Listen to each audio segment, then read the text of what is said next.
She did not reply back after he said it. Like, what was his reason for actually talking to her so casually? He is her sister's fiance, and he made that very clear that night she confessed him. Walking towards her car, she felt his presence still behind her. She opened it when she felt his hand on her arm. She turned her head slightly. At this point, she didn't know what he wants from her. What do you want?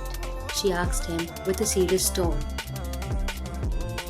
She doesn't want to get any confusion from him, especially not him. He hesitated, her eyebrows furrowed. She removed his hand from her. Stop wasting my precious time.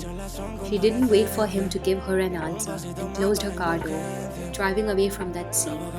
Now he has started to consume her mind again. That face, those emotions in his eyes, the hesitation, she saw everything that night. They were the same. Nothing has changed, not even a little bit. Time skip.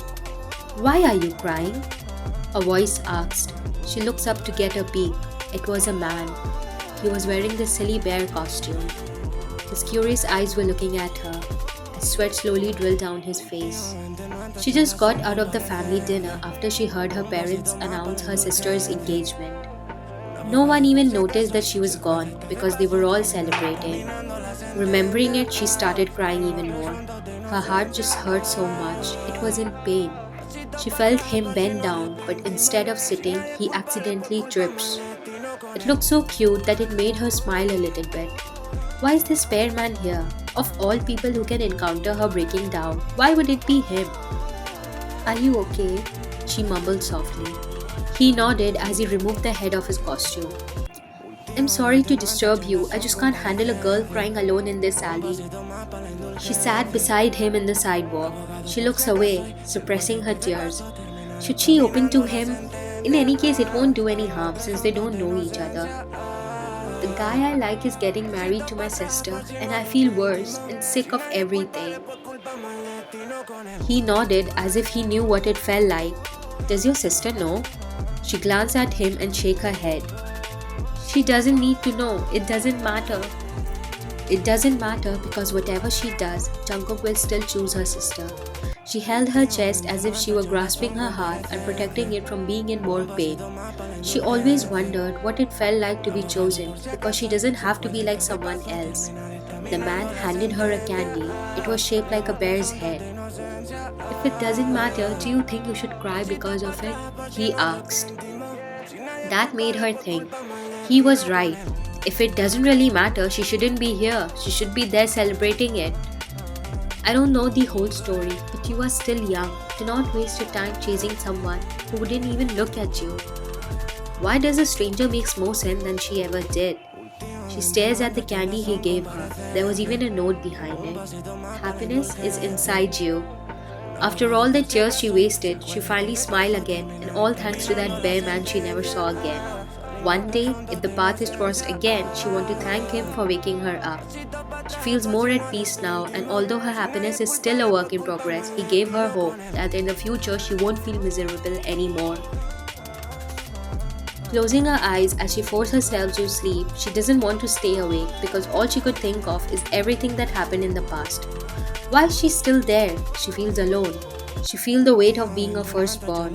She just wanted someone to hug her and say that everything is okay and that if she don't want to do something, no one will hate her for it. That's how she fell asleep that night. She doesn't even remember what was the last thing that was on her mind.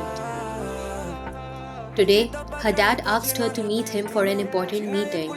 He said it was urgent and that he needed her at the office immediately. She went there as fast as she could. Once she entered her father's office, he wasn't alone, but with someone. It was a man. Slowly, he turned around to greet her. She was shocked when she saw who it was. Bear guy? She mumbled under her breath. He looks at her, recognizing her face. His face lights up, giving her a soft smile. There's just something around him that makes her feel warmth. This is my daughter, Ryan. She bowed as a respect before sitting at the empty chair. Hello, Ryan, he greeted. I'm Sunu. The name actually suited him a lot because he radiated positive energy. That was the only time she had a conversation with him because her dad instantly started the meeting.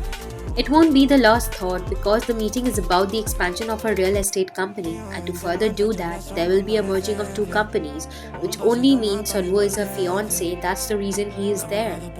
After the meeting, she decided to go to a peaceful place, her sanctuary.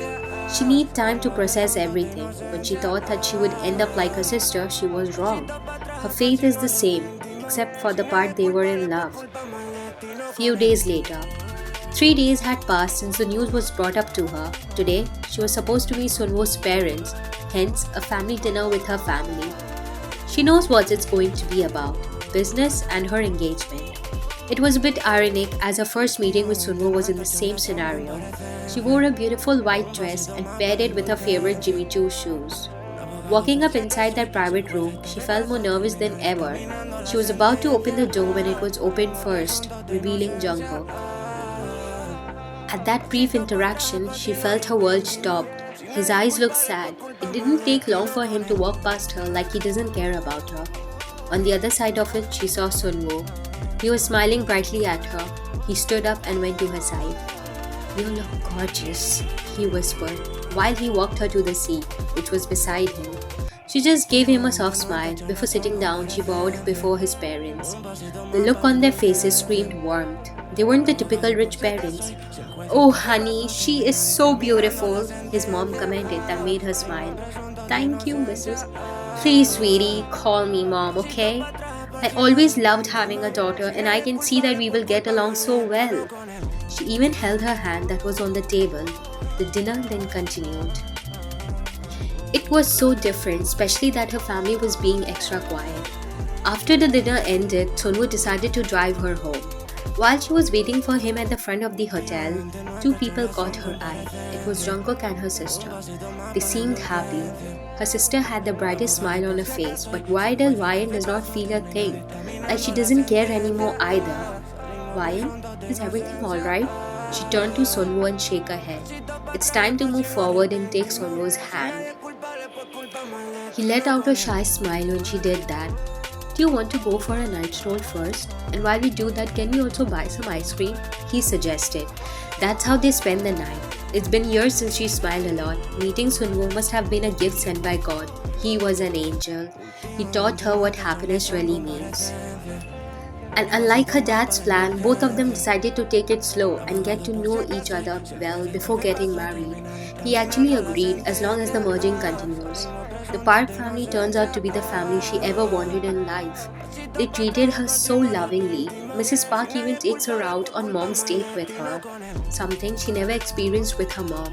Speaking of her mom, her relationship with her is still the same. Nothing has changed. Well, they never changed, all of them. But she forgave them, even if they never apologized, and that's something she won't beg out of them. Jungkook and her sister were finally also married. They seemed happy and in love. Her sister was even pregnant now with the first child. She still talked to them, especially Dodoni. She's still her sister after all. Most of the time, she won't be able to meet them. She was more focused on her life, and soon enough, when she's finally married to Sunwoo, he promised her that she won't have to work anymore. He would provide her with everything she needed as long as she promised him to be happy and fulfill her dreams that she always had.